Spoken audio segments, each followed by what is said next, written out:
राधे राधे बच्चों। आपका स्वागत है हमारे YouTube चैनल टेंथ विला पे। आपको यहाँ पे बहुत ही आसान भाषा में क्लास 10th की मैथ पूरी अच्छे से एक्सप्लेन की जाएगी। बोर्ड एग्जाम में आने वाले सारे क्वेश्चंस को अच्छे से कवर कराया जाएगा और एग्जाम्पल्स भी आपको दिए जाएंगे। एग्जाम्पल्स भी कराए जाएंगे और जो उनकी नोट्स होते हैं वो भी आपको प्रोवाइड कराए जाएंगे बहुत जल्दी। आज अपनी क्लास का 6th डे, जिसमें हम लोग पढ़ रहे हैं क्लास 10th की मैथ का पहला चैप्टर रियल नंबर और उसकी पहली एक्सरसाइज 1.1 का 6 नंबर क्वेश्चन। तो आइए देखते हैं 6 नंबर क्वेश्चन क्या बोल रहा है। व्याख्या कीजिए कि 7 गुणे 11 गुणे 13 प्लस 13 और 7 गुणे 6 गुणे 5 गुणे 4 गुणे 3 गुणे 2 गुणे 1 प्लस 5 भाज्य संख्याएं क्यों हैं।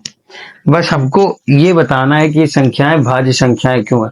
तो बच्चों, इस सवाल को हल करने से पहले हम लोग समझते हैं कि भाज्य संख्याएं क्या होती हैं। भाज्य संख्याएं वो संख्याएं होती हैं जिनके अभाज्य गुणनखंड 2 से अधिक होते हैं। 2 नहीं होते बाबू, 2 से अधिक होते हैं। ठीक है, तो भाज्य संख्याएं वो संख्याएं होती हैं। जैसे कौन सी भाज्य संख्या होगी? 1 हो सकती है बच्चों? नहीं, एक तो 1 से ही डिवाइड होता है ना, ये इसकी तो भाज्य संख्या 1 ही है। ये 2 हो सकती है, 2 1 से भी होता है, 2 2 से भी होता है बाबू। 3 हो सकती है, 3 1 से भी होता है, 3 3 से भी होता है। 4 हो सकती है, हाँ 4 हो सकती है, 2 से होता है, 4 से होता है, 1 से होता है। तो 4 जो है बाबू, ये है अपनी भाज्य संख्या और 4 ही अपनी सबसे छोटी भाज्य संख्या होती है। ये आप याद रखिएगा, कभी कभी 1 नंबर के क्वेश्चन में पूछ देता है एग्जामिनर, तो बच्चे फंस जाते हैं। तो आपको फंसना नहीं है बिल्कुल, 10th विला के साथ पढ़ेंगे तो सब कुछ कवर कराया जाएगा बिना किसी डाउट के। तो भाज्य संख्याएं आपको समझ में आई बच्चों क्या होती है? भाज्य संख्याएं वह संख्याएं होती हैं जिनका अभाज्य गुणनखंड 2 से अधिक होता है। ठीक है, आइए देखते हैं, क्वेश्चन करते हैं। तो हम लोग इसको बस उस फॉर्म में बनाने की कोशिश करेंगे कि इसके अभाज्य गुणनखंड 3 है या नहीं है, 2 से अधिक कितने हैं। ठीक है, आइए, दिया है हमको 7 गुणे 11 गुणे 13 प्लस 13। ठीक है बच्चों, और एक तरफ दिया है 7 गुणे 6 गुणे 5 गुणे 4 गुणे 3 गुणे 2 गुणे 1 प्लस 5। आइए पहले इसको हल करते हैं। बाबू इसमें क्या कर सकते हैं, कुछ आइडिया है? देखो, इसका ये अभाज्य गुणनखंड के फॉर्म में ही दे रखी है चीजें, पर ये प्लस भी है तो ये प्लस, तो ये हमारा अभाज्य गुणनखंड रूप नहीं माना जा सकता है। तो आइए इसको हल करते हैं। इसमें हम लोग बच्चों 13 ले लेते हैं कॉमन। ठीक है, घबराना नहीं बिल्कुल। अंदर बचेगा 7, 11 और 13 की जगह 1 प्लस इस 13 की जगह 1। ठीक है, 13 हो गया। अब इसका गुणा करो 11 से 77, 77 इंटू 1 यानी कि 77। ये तो मल्टीप्लाई में ही है ना बाबू, और ये 1 हो गया 78।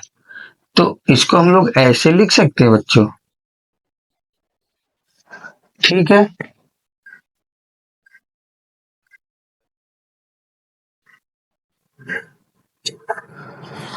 और मल्टीप्लाई में 1। ठीक, इसको हल करते बाबू, इसमें से 5 कॉमन मिल रहा है, ये 5 और ये 5 है। तो अगर हम लोग 5 ले लेते हैं कॉमन, तो अंदर बचेगा 7 6 1 4 3 2 1 प्लस 1। ठीक बच्चों, इसका बाबू जरा गुणा करिए आप लोग। 7 6 42। ठीक है, 3 दूनी 6, 6 चौको 24, 42 और 6 का गुणा करिए। तो बच्चों आइए सीखते हैं आज मल्टीप्लाई करने की एक इतनी आसान और जबरदस्त ट्रिक कि आप 30 सेकंड के अंदर कितनी भी बड़ी मल्टीप्लिकेशन हो 2 अंकों की आप बहुत ही आसानी से सॉल्व कर देंगे। आइए समझते हैं। क्या है अपने पास 42 एंड कि अपने पास क्या क्या संख्या है, 24 और 42। इसका बाबू इसमें मल्टीप्लाई करेंगे 4 दूनी 8। अब इनका कैचे मल्टीप्लाई कर देंगे, यानी कि 4 चौको 16, 2 दूनी 4 और ये 16 और 4 जुड़ जाएंगे, 16 4 20 की 0 हासिल 2। अब इसका गुणा कर देंगे, 4 दूनी 8 2 10, 1008 कितना सिंपल था बाबू। कोई भी ऐसी दो संख्याएं होंगी, दो संख्याओं का मल्टीप्लीकेशन दो संख्याओं में करेंगे तो 30 सेकंड के अंदर आप उसका मल्टीप्लाई कर सकते हैं, सिर्फ इस ट्रिक से। पहले इसका कीजिए, फिर कैंची गुणा करिए, फिर बाद वाले पद का आपस में गुणा कर दीजिए, जो कैंची गुणा करेंगे उसका पद जोड़ देंगे बस। अगर वीडियो पसंद आया हो तो चैनल को सब्सक्राइब कर लीजिए ऐसे ही मजेदार ट्रिक्स के लिए, और क्लास 10th की मैथ पढ़ने के लिए जुड़े रहिए 10th विला के साथ। ये हो गया 1008 गुणे 1 + 1, तो बाबू 5 गुणे 1009 गुणे 1। तो बच्चों अपने जो अभाज्य गुणनखंड आए हैं वो तो 3 आए हैं, इसके भी 3 आए हैं, इसके भी 3 आए हैं, तो ये संख्या अपनी भाज्य संख्या है। ठीक है, कोई दिक्कत? चलो, इस प्रकार दी गई दोनों संख्याओं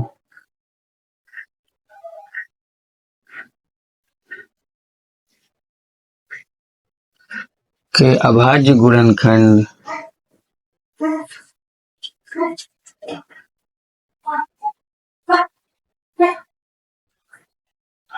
अभाज्य गुणनखंड 2 से अधिक हैं,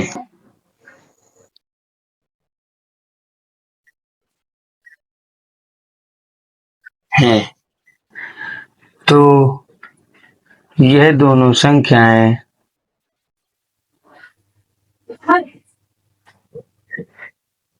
ठीक है बच्चों। इस सवाल में कुछ भी नहीं था, बस हमको एक ऐसा फॉर्म दे रखा था और हमसे ये पूछा था कि भाज्य संख्याएं ये क्यों है। तो हमको अगर पता होगा कि भाज्य संख्याएं क्या होती हैं, जिनके अभाज्य गुणनखंड 2 से अधिक होते हैं, तो हम लोग उसी फॉर्म में इसको बना देते हैं। देखिए, इसके भी भाज्य गुणनखंड 2 से अधिक है, इसके भी अधिक है, तो दोनों संख्याओं के अभाज्य गुणनखंड 2 से अधिक है, तो हमारी ये संख्याएं भाज्य संख्याएं हैं। मिलेंगे नेक्स्ट वीडियो में। अगर आपको ये सवाल पसंद आया हो तो वीडियो को लाइक कर दीजिए और चैनल को सब्सक्राइब कर लीजिए, ताकि आने वाली अगली वीडियो आपको आसानी से प्राप्त हो सके और बोर्ड एग्जाम की तैयारी आप अच्छे से कर सकें। मिलते हैं अगली वीडियो में।